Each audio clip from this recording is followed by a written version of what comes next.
I can't believe I literally figured out video and audio, and then like now. Scar, we don't want to hear your fucking life story. Are you ready? All right, let's go. No, we got no time. Let's go. All right, Licorice, you ready? Skip the introductions. Let's do it. I'm good. We're just gonna skip the intro. Scar, you're a fucking madman. The people need the introduction. You're right. All right, you're but right, we're doing a quick fire introduction. I'm Michael. I'm Cutie Pie. He's Scara. That's Licorice. Discord, awesome. Live question and answer. All right, let's get to the topics, ladies and gentlemen. Maybe a longer intro for Licorice. All right, Licorice. Who are you? Who are you? Yeah, tell the people. I played Challenger Series last year, so for all of 2017 on United, and then they didn't make LCS in the Franchise League, and then I joined Cloud9 as their starting top laner for this year. All right, perfect. Great introduction. Let's get into the topics now. Topic number 1. Top laners have been talking about death of bruisers for months now. How well balanced is top lane at the moment? So I'll say from my perspective, I only play Alawi, GP. Is GP considered a bruiser? He's a bruiser, right? Kind of, I guess, yeah. Okay, I play GP, Alawi, and fucking Ornn. Those champions are fucking stupid. I don't know how the meta is competitively. I mean, it's probably just Maokai Ornn or some stupid shit like that, but I fucking love those champions. I feel like Aurelia is pretty good, though, too, but I'll let Licorice, you could tell us about top lane. I actually feel like outside of Ornn being, like, busted, and then Alawi being, like, a little bit nuts right now, especially in solo queue, for sure, like, you can play, like, a lot of different champions. Like, Camille's really strong. GP's really strong. Jax is really strong. So there's like a lot of bruisers you can play. So I don't really agree with a lot of people saying that top lane's dead right now.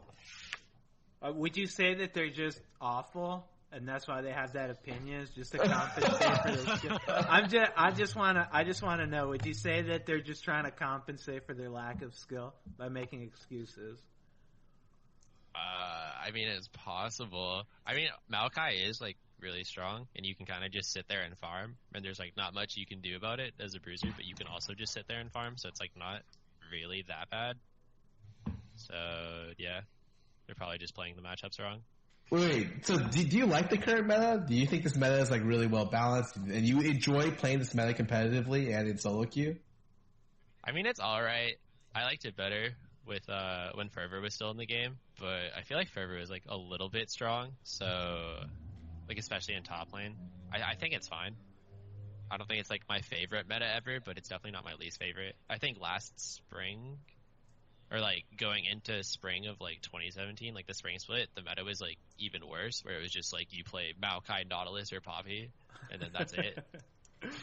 I love that meta, dude. Dude, from an 80s perspective, that was fun to play against. Nothing better than just fucking unkillable tanks slapping your shit. Scar, from an outsider's perspective, then, what do you think of top? Because, like I said, I think top lane's super fun. I fucking love playing Jeep. Like, I feel like Licorice said, I feel like I can play anything. Like, if they just pick some stupid tank like Ornn, it's like, I'll just play fucking Alawi or GP and just drill on myself, so...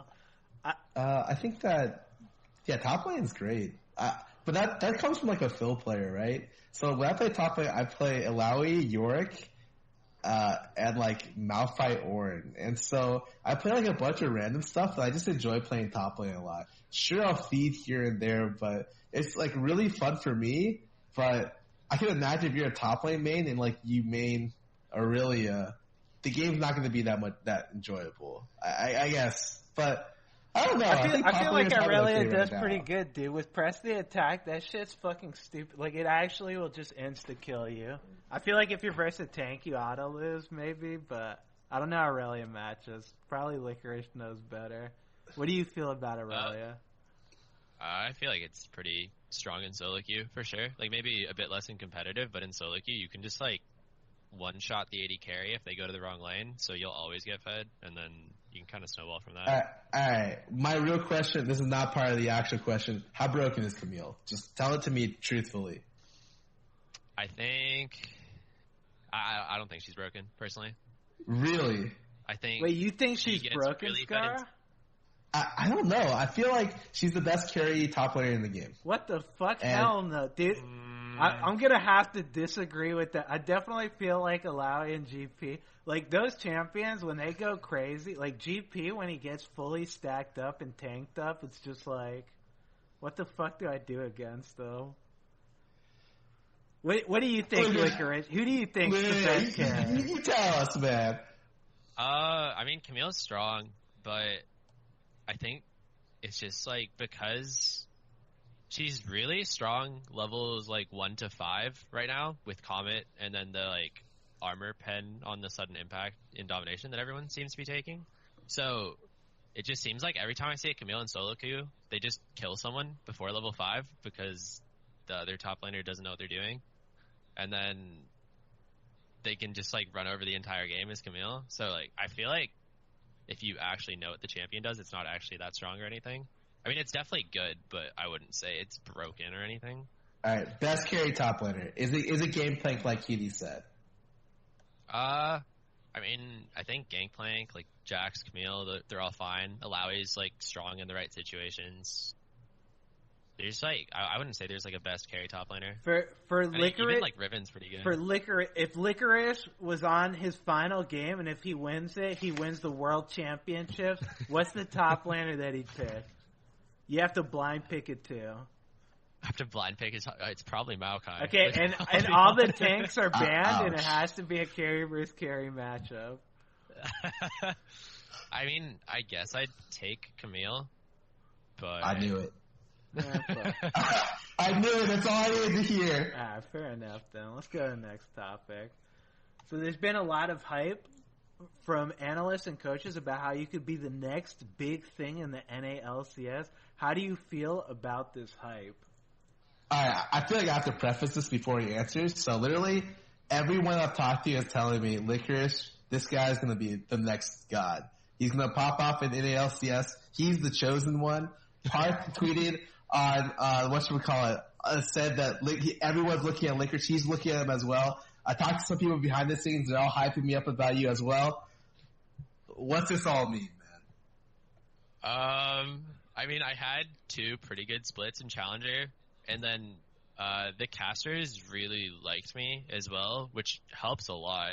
Like, it helps more than, like, a lot of people realize, where, like, the casters were just, like, every game I end, they were just, like, hyping me up and stuff. So everyone who tunes into that just kind of, like, gets that kind of idea. I mean, I think I could do really, really well this year, but I also think that, like, maybe I'd have, like, a slow start or something. Like, it's definitely possible.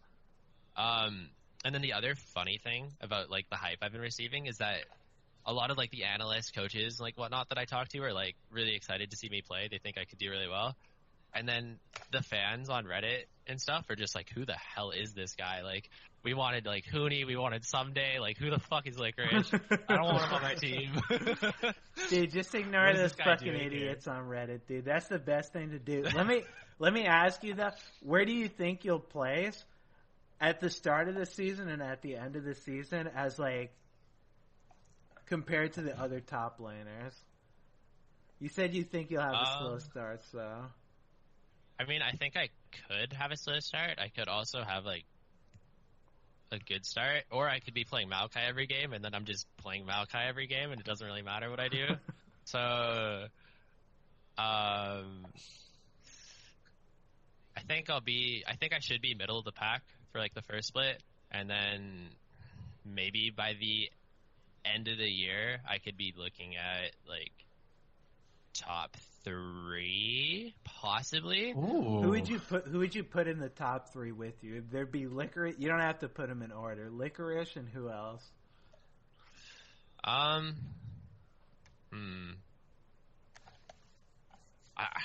really don't know, because I would put Huni up there, but I don't know what that, like, Echo Fox lineup's gonna look like. So it could be Huni, it could not be Huni.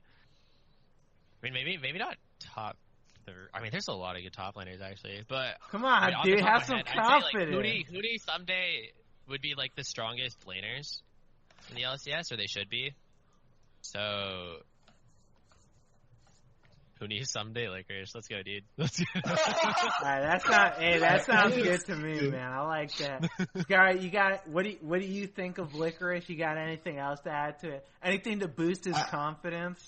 I think what's going to happen is everyone's going to look down upon him. Maybe he has one bad game. The first game where he just pops off against a fan favorite, they play against TSM, he shits on Hanser. Everyone's going to go crazy. They're going to be I love Licorice. This guy's my favorite everything. And then just hope you don't lose another big game because then they're going to hate you. But after that one game, you'll be a fan favorite. I believe it. Hey, I believe it too, man. You're North America's last hope. Let's go to the next topic. So every year people say this org or that org has a chance of doing well, but the finals is always TSM versus CLG or C9. Do you think any of the new orgs has what it takes to win this year?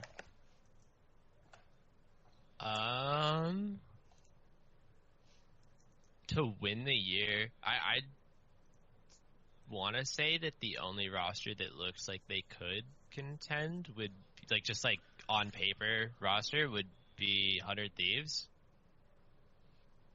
But the only one. I mean, Clutch Gaming is just Envy again, so I don't think it's Envy with Solo instead of Seraph, and I think Solo is an upgrade over Seraph, but I don't think that alone would push them from their finish last year to a first place finish. Where would you rank yourself compared to Solo? Just as a question, because you're both North American. Would you put yourself below Solo? I'm assuming, or I think I'm better than Solo. I think Solo's actually super underhyped though, and I think he'll do a lot better than a lot of almost everyone thinks he'll do. And I think I think I'll surprise a lot of people, but I don't think him joining Clutch will put them into first place contention. So I do think you'll see kind of the old guard in playoffs, but I could be wrong. Wait. I'm curious. You said the 100 Thieves is the only one that could potentially win. What part of the roster is the thing that scares you? Is it the top laner someday? Is it Meteos? Is it Ryu? Cody, Cody, dude. I mean, I think if Afro and Cody mesh really well, they could be a pretty good bot lane. And then I think Someday is a really good top laner. And then also if Ryu plays as well as he can, I don't think he had the best summer split last year, but if he plays really well again, then I think they could do pretty well. All right, fair enough. I mean, let me ask you though about the Solo and the who are the North American top laners that are in the LCS right now? It's you, Solo, Darshan, Hanser? Yeah, Hanser. Is that's everyone or no? Oh man, that might be it. Oh, and Zig. Oh yeah, and Zig. You're right. Holy shit! Right. I always forget about him. Jesus. Have you guys been scrimming a lot? I don't know how much you guys have scrimmed. We did a week of scrims before Christmas, and then we braked for the holidays. I think that week of scrims was just to give everyone an idea of what the team was going to look like play wise, and then we just started up again yesterday. So how do you feel just off of scrims? Do you feel you stack up? Obviously scrims don't really mean much, but does it feels good? It feels natural. How's it feeling? I mean, off of the day and a half of scrims I've played so far, it's going fine. I think it's going pretty well. It's the first day and a half though, so yeah, it could just be completely. I mean, because I know when me and Scar used to play, just off of scrims, we fucking lose every single game. I just one day of scrims, it's LCS is fucking out. Dignitas is getting relegated. This shit's done, dude. So I'm just trying to get a feel for how it is. I don't know if it was that bad. No, it wasn't that bad, of course. It was just back then. You had days where you would just lose a lot more. Players go on tilt, but back then there wasn't recovery mechanisms, so sometimes a player or two would just not play well that day, and then you just have a bad day of practice. Yeah. I think right now, back then you would have 2 bad days of practice a week, maybe 1 or 2, and now it's you have at most 1. So it's a lot better. Yeah, I like that. Yeah. I like the bad days of practice into, alright, let's stop scrimming now. Those are my favorite days. Let's go to the next topic, though. Scrims just started up a lot of teams in NA. What have been surprising OP things that the general public hasn't caught on to? I mean, I don't know how much I really want to talk about this. Oh, okay. Maybe just like throw one of your laners under the bus. Like don't talk about top lane OPs, but talk about like, you know, something your other laners are gonna play. That way when they look worse, you'll look better by contrast, right? I mean, first, for like, if you're going based on like the solo queue meta, going to scrims and like what's different, solo queue jungle is like Lee Sin, Nidalee, Kha'Zix every game. Scrims is like Jarvan, Sejuani, the dynamic duo once again. So People still playing really tanks in the jungle? What the fuck? I feel like that one's pretty safe to say. I mean, it hasn't changed in a long time. I don't think it's gonna change. So, I mean, unless like something happens. But yeah, Jarvan, Sejuani, dude. It makes sense to me, man. Dude, those champions in solo queue, Lee Sin and shit, they're like, people fucking suck. I fucking suck, dude. My Lee Sin game I just played, like, that should be proof alone that, like, that champion, dude, if I can't make it work, that champion's just complete trash, so. Yeah, of course. Anything interesting from bot laners, though? That's what I want to know about. Quinn? Not really. I just don't really want to say too much, but I don't. All right. It's okay, dude. Scar, right. you got anything interesting you want to throw? What have you been Can playing? we please nerf Relic Shield? I'm gonna throw this out there right now. Dude, I love Relic Shield, though. That shit's awesome. I started playing Assassins again, and I'm playing Talent to 500 shielded AD carries without Bloodthirster. I'm just like, how do I kill this guy? Yeah, that shit's fun. I'm actually so upset about it. I don't want to go back to an Ardent meta where they have 500 overheal. Dude, it's like too 200 late, overheal and... Scott, I played 10 games of Vayne, and I think I won every game with overheal and fucking Targons. That was great. Really? That shit's fucking awful. I fucking hate it, but I can win with it. So, dude, the mark, what I've been told from solo queue players, if I can win with it, it's fucking broken. So I've become convinced that Targon's probably stupid as fuck. Agreed. Agreed. Let's go to the next topic now. So there's been a lot of complaints about zombie wards and the amount of vision it grants for free. Should this rune be nerfed? I'm gonna go with yes. Just a crazy one here. I'll let Licorice talk about it. I mean, I'd say yes. They should probably just like reduce the duration that the zombie ward itself lasts. Because like your ward, like level 1, if you ward, it lasts like 60 seconds. But then I think the zombie ward lasts 3 minutes after that. Yep. Which is like a little bit ridiculous. So, like, only a little bit, though, you say? Only a little bit? I feel like that's just kind of stupid as fuck. You got really tame answers, man. I feel like from a competitive player, does your jungler complain about it? I mean, not really. I mean, I like zombie ward for top lane, because then I can actually, like, ward my lane if I'm doing well, and then I have enough wards to cover everything, so I feel, like, safe. So I don't mind it being, like, strong at all, but I do think it is a little bit strong right now. Yeah, I feel like it just lets people play way too safe. Like, I know, like, yeah, from an 80s perspective, I fucking love it, dude. I just drop those fucking like, I push in my lane, just fucking zombie ward all their jungle. They probably don't even realize it's warded, then it turns into a zombie ward, and it's just like, I see them the whole fucking time. But when I play jungle, it's like the stupidest shit to play against. At least, like, when people are warding actually well, it's just like, alright, let me go for a game. Oh, there's a ward in here. Guess I'm going back to my jungle. Oh, wait, this whole path was warded. Oh, wait, I'm just here clearing fucking wards now this whole time. So, I definitely think, I'd say they should, probably lower the duration and put a limit to how many zombie wards, like maybe 2 or some shit, so supports and junglers can't just spam them. But, Scar, what do you think of them? I just don't think there's a reason why it should spawn after your ward dies. I understand rewarding counter jungling, like counter visioning, like destroying enemy wards, but having the ward appear after your ward dies seems very. I mean, to be fair, it'd be kind of fucking useless if it didn't do that, because the only people that take it would be like the support. But then that's okay. It's okay to have niche runes, right? It'd at least be useful. Whereas I think it's just OP now. I definitely think it's pretty dumb. I think that it's good though because it lets laners play aggressive because they can actually finally ward for themselves and not just fucking get murdered and punished for it. So I like zombie ward, but yeah, I think it should be nerfed a little bit. We all agree it should be nerfed then? Yeah. Alright, fair enough. Let's go to the next one then.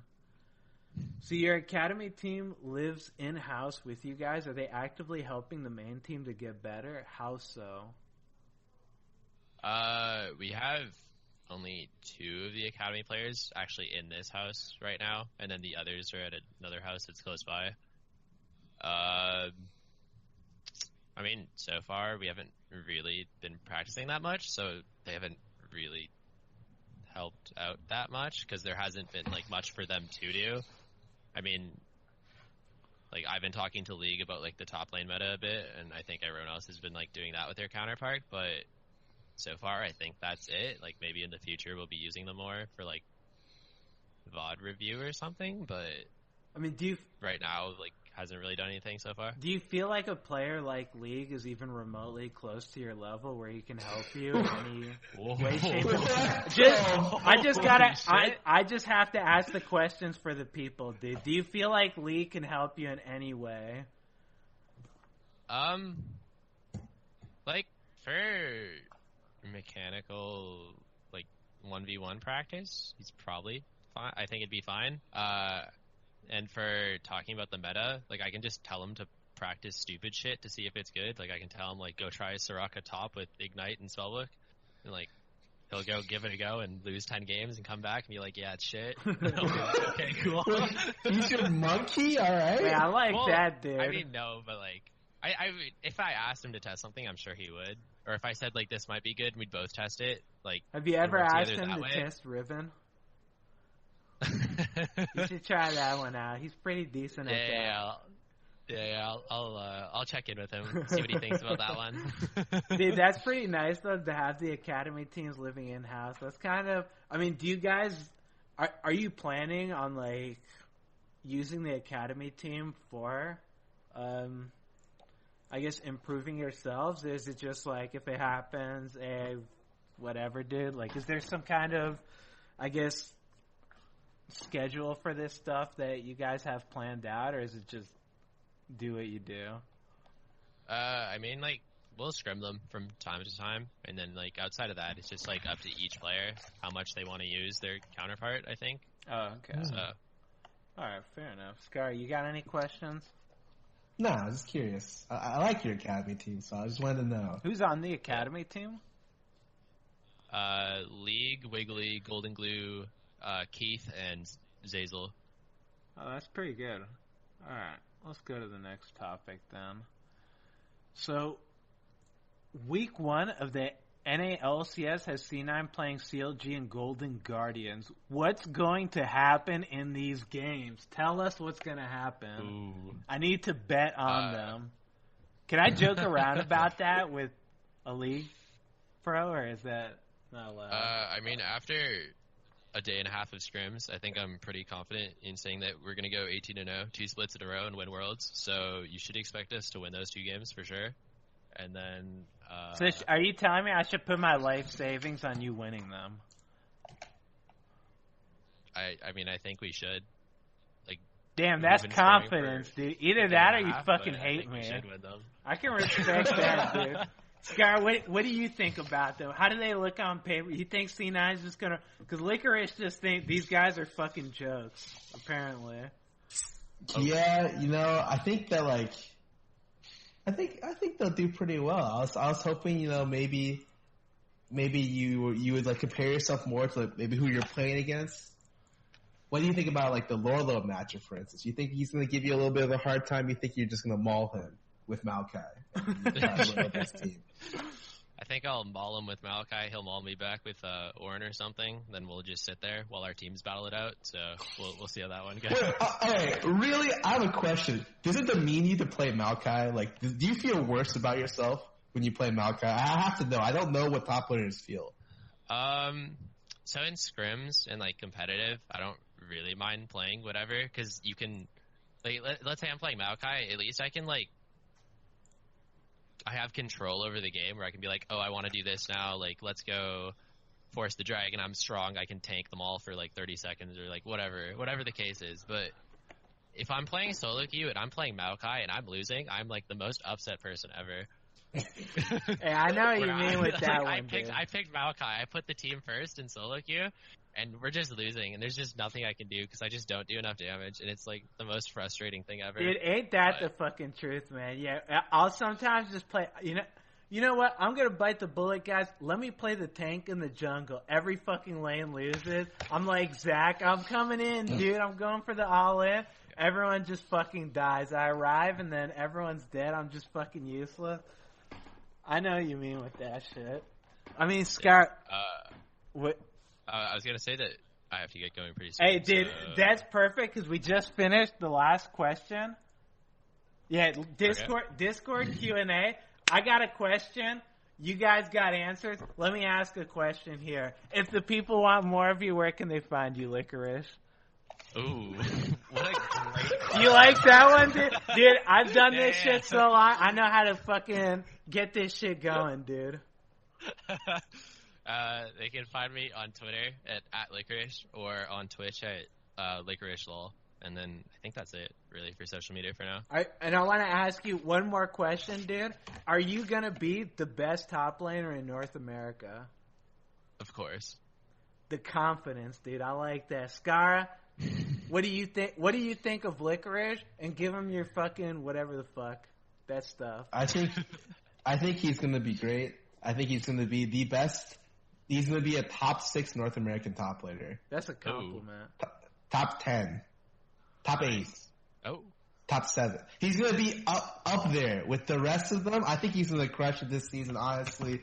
And if not, he has a great team to carry his ass. So I'm Scar, guys. You can catch me at twitch.tv/Scar, twitter.com/Scar. I'll be streaming right after this. All right, and I'm Ahmed Cutie Pie. Every Thursday, Beyond the Rift, ladies and gentlemen. You know, if you're coming, if you want the high-quality production, never go down, never late, Beyond the Rift every Thursday, ladies and gentlemen. We're going to catch you on the flip side. See you tomorrow, fellas. See you next Thursday. See you whenever the fuck you want to come around. Who gives a shit? All right, see you, everyone. Bye.